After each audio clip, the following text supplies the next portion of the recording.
Hello అండి, ఇంకొక మంచి వీడియోతో మీ ముందుకైతే వచ్చేసింది హన్వి ఇంటి రుచులు. ఈరోజు వీడియోలో బొరుగు ముద్దల్ని ఎలా ప్రిపేర్ చేసుకోవాలో చూసేద్దాం. వీటిని చిన్నపిల్లలైనా పెద్దవారైనా చాలా ఇష్టంగా తినేస్తారు.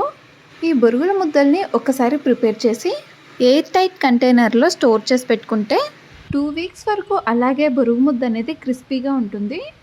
ఈ విధంగా కానీ బొరుగు ముద్దల్ని ప్రిపేర్ చేసుకున్నట్లయితే చాలా పర్ఫెక్ట్గా అయితే వచ్చేస్తాయి. ఎలా ప్రిపేర్ చేసుకోవాలో ఒకసారి అయితే చూసేద్దాం.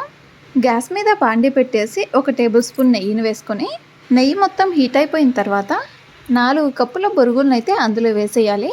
ఈ బొరుగుల్ని క్రిస్పీగా వచ్చేలాగా లో ఫ్లేమ్లో వేయించేసుకోవాలి.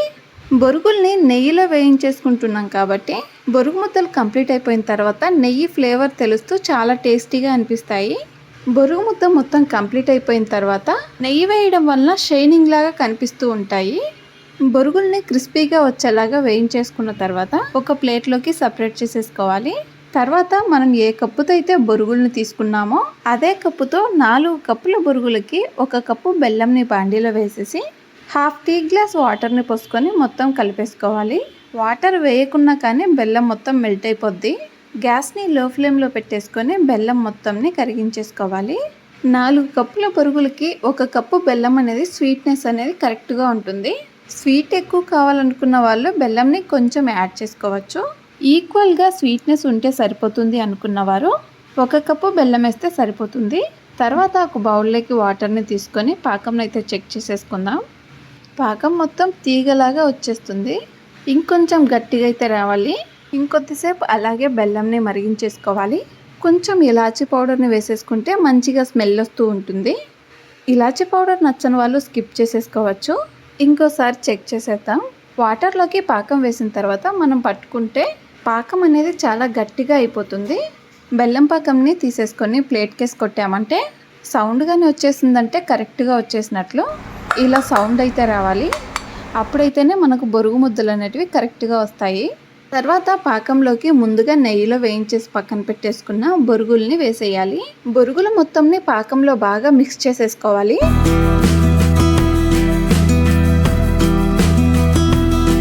బాండీలో అన్ని బొరుగుల్ని ఒకేసారి వేసుకొనైనా ఇలా మిక్స్ చేసుకోవచ్చు.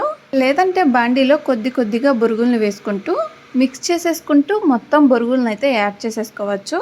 ఎలా ప్రిపేర్ చేసుకున్న బొరుగులు అనేటివి పాకంలో మొత్తం మిక్స్ అయిపోయేలాగా చూసుకోవాలి.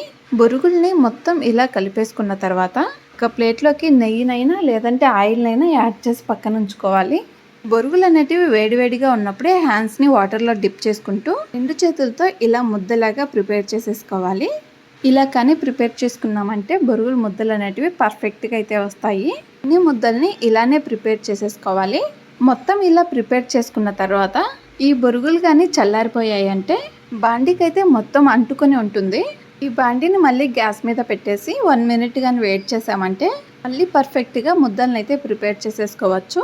అన్నీ చేసుకొని కంప్లీట్ అయిపోయిన తర్వాత ఒక ప్లేట్లోకి సర్వ్ చేసేసుకుంటే టేస్టీగా క్రిస్పీగా ఈజీగా ప్రిపేర్ చేసుకునే బొరుగు ముద్దలు అయితే రెడీ అయిపోతాయి.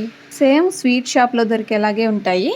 మీరు కూడా ఇలా ఒకసారి ప్రిపేర్ చేసి ఎలా వచ్చిందో కామెంట్ చేయండి. వీడియో కానీ నచ్చినట్లయితే లైక్ చేసి సబ్స్క్రైబ్ చేయండి. సబ్స్క్రైబ్ చేసింటే పక్కనున్న బెల్ ఐకాన్ అయితే టచ్ చేసేయండి. మన ఛానల్లో పోస్ట్ చేసే సింపుల్ అండ్ హెల్తీ వీడియోస్ మీకు నోటిఫికేషన్ లాగా అయితే వచ్చేస్తుంది. మరొక మంచి వీడియోతో మీ ముందుకైతే వచ్చేస్తుంది హన్వి ఇంటి రుచులు. వీడియో కానీ నచ్చినట్లయితే లైక్ చేసి మీ ఫ్రెండ్స్ అండ్ ఫ్యామిలీ మెంబర్స్కి షేర్ చేసేయండి.